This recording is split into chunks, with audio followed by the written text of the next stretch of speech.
بما ان في اجازه الفتره ديت في الثانويه عامه، فانت اكيد محتار، هل اوقف مذاكره واخد راحه عشان بعدها اذاكر اكتر، ولا اذاكر؟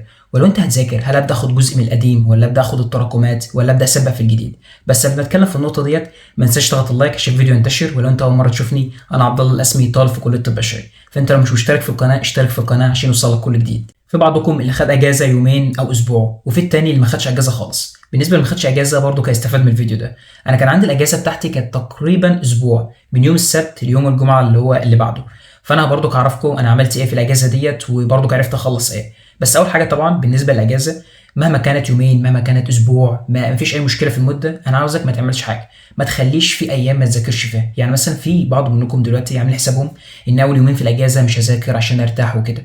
بجد دي حاجه، لما انت تعمل كده انا معاك هترتاح، بس بعدها لما تيجي تبدا مذاكره بعد اليومين دول هتلاقي نفسك زهقان، هتلاقي نفسك مش عارف تذاكر زي الاول، تنظم وقتك، تبدا الجدول اللي انت بتذاكره. فنصيحه يعني اللي عامل حسابه اللي هو هيذاكر، اللي هو هيلغي مذاكره يومين او ثلاثه، يلغي الموضوع ده عشان الموضوع دوت وحش. ثانيا، مين اللي هيرتاح في اجازه وهو وراه ثالثه ثانوي؟ يعني حرفيا موضوع صعب، فاهمني؟ فاحنا في الاسبوع دوت هنبدا نذاكر فيه اول يومين مهما كانت المده هنذاكر فيه. طب تمام، انا اذاكر فيه ايه؟ انا معاكم في النقطه دي. بصوا يا جماعه، انا اقول لكم الاسبوع بتاعي مرات في ايه. انا كان عندي في الاسبوع دوت كان جه برضك في اخر شهر واحد، كان عندي مشكله اني كنت مراكم جزء في المناعه. جزء في المناعه عشان كان من كتر بقى الامتحانات وكده مش ملاحق، فتراكم معايا جزء في المناعه. فانا عملت ايه؟ جبت ورقه، نفسي اجيب ورقه معاكم كده، ادام احنا اجازه بقى فاضيين بقى نقعد ندردش مع بعض. جبت ورقه كده وقمت راح اعمل ايه، مرتبها. اسسه لما احنا عندنا اسبوع او فتره مهما كانت، لازم نرتب كل الافكار اللي هنعملها فيها. ليه؟ عشان تيجي اليوم ما تخلص اليوم ده تفكر تعمل اليوم التاني ايه. لكن لما يكون عندك تاسكات معينه هتلاقي نفسك تعرف تجمعها. كمثال، هنعمل اول جزء في الصفحه اللي فوق هنخليه للتراكمات، بعدها للقديم. تمام.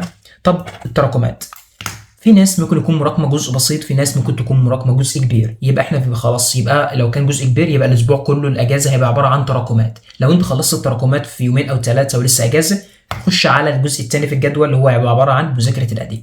طب هل عبد الله انت عملت ايه؟ انا كنت قلت لكم كان عندي جزء في المناعه ما كنتش خلص، كنت راح كاتب مذاكره الجزء المتبقي من المناعه وحل عليه من كتاب الدليل. فاكر انا كتاب الدليل القديم؟ كنت عايز مراجعه الفصل الاولاني فيزياء، ومراجعه الباب الاول احياء، الباب الاول الفصل الاول احياء، والباب الاول كيمياء. ما هو 3 ابواب يعني عشان احس كده. انا كنت ناسيهم وانا عارف انتوا ناسيينها دلوقتي، فقلت اما اراجعهم كده عشان اكون انجزت يعني. وقمت عامل التاسك ده. هل كنت متوقع ان انا اخلصه في اسبوع؟ طبعا لا. فخلاص بقى عملت حسابي ده جدول انا همشي عليه وكل حاجه. قمت راح بادئ اليوم بتاعي، خلصت كان عندنا بدايه السبت وخلاص بقى اجازه، فقلت لا مش واخد بريك، وبدات اخد في جزء التراكمات. خلصت جزء المناعه في خلال يوم ونص. بعدها قمت راح واخد جزء من القديم، عرفت انجز فصل الاول احياء والفصل الاول فيزياء والباب الاول كيمياء، اللي هو اول 3 فصول. واعتقد دي المواد الاساسيه اللي تركز عليهم في الاجازه. خلاص تمام، انا عملت زي ما انت قلت. وفي ناس تانيين يكون عندهم تراكمات كتيره، مفيش مشكله، يبقى الجدول كله للتراكمات. طب انا معاك، هل ممكن اخرج، ممكن اغير جو مع اصحابي؟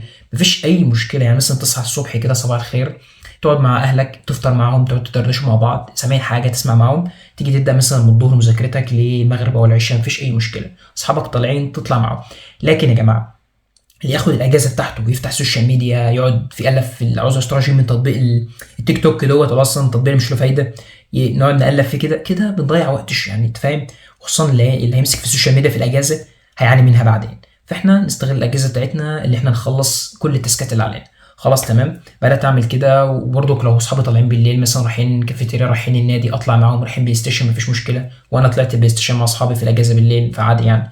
خلاص تمام، انا عرفت دلوقتي هعمل ايه في الاجازه، واحذر ان انا اخد ايام كامله عباره عن بريك كامل من غير مذاكره، وفسرت الموضوع ده. خلاص تمام. طب في حاجه تانية نعملها بالنسبه للحاجات ديت اللي هي التاسكات ديت؟ في نصيحه كده، لما احنا نيجي نراجع الفصول الاولى في الاجازه ديت، اللي هيراجع من اللي هو مش عليه تراكمات، اللي تراكمات بسيطه وخلصها ويبدا يخش في القديم، نصيحه كده من اخ. لما نيجي نراجع يا جماعه، الناس اللي بتسمع فيديو مراجعه لحاجه ذاكرتها قبل كده ده تضييع وقت. انا معاك لو انت في جزء معاك واقع منها مفيش اي مشكله تسمعه معاك. لكن انا مراجع الفصل وحليت عليه خلاص، ابدا اجيب الكشكول او قصدي اللي انت بتذاكر منه مذكره شرح كتاب، اقرا الملاحظات بكل حاجه وابدا احل عليه كتير. عندك كتب كتيره جدا، صور الكتب تنزلها PDF مفيش اي مشكله.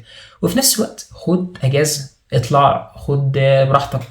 الناس اللي بتتابع كي دراما ما تسمع يعني مفيش منها لو حاجه بسيطه، الانمي يمنعه تمام، مش عايزين نضيع وقتنا في الوقت ده. زائد برضك يعني هو ده بس يعني في الاجازه انك تعمله، وقلت لكم انا انجزت فيها ايه وده اللي انا عرفت انجزه. فانت لو عندك دافع استغل الاجازه دي صح. وبرضك يعني روح تابعني برضك على الانستجرام برضك مفيش اي مشكله، ممكن اعمل فلوجات للاجازه. يا عم اقعد انت في البيت ذاكر وشوف الفلوجات اللي عندي يعني مفيش مشكله. وما تنسوش يا جماعه، بقول لكم تاني، طول ما الانسان ملتزم ومجتهد هيعرف يوصل. ملتزم في عبادته ومجتهد في مذاكرته، مش علاقه بذكي ولا علاقه بان هو عبقري في مجاله. أنا قلت لكم قبل كده مش علاقه خالص بده.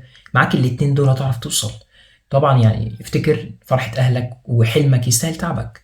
اشوفكم في فيديو جديد، الفيديو صغير عشان مش عاوز اتكلم معاكم كتير في الموضوع ده. اجازتك ورقتك بتسكاتك، نبدا في الاجازه في نفس الوقت نقلل مثلا نطلع بره نغير جو مفيش اي مشكله.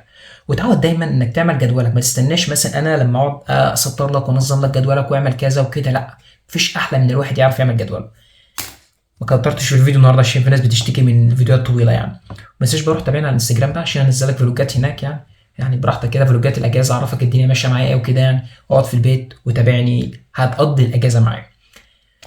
الفيديو طويل مش عارف ولا ايه، بس في فيديو كنت قلت لكم على نظام مذاكره بسيط كده في فيديو الكيمياء. لو انت ما سمعتش النظام المذاكره اللي كنت ماشي على مشوار 2 روح اسمع الفيديو ده.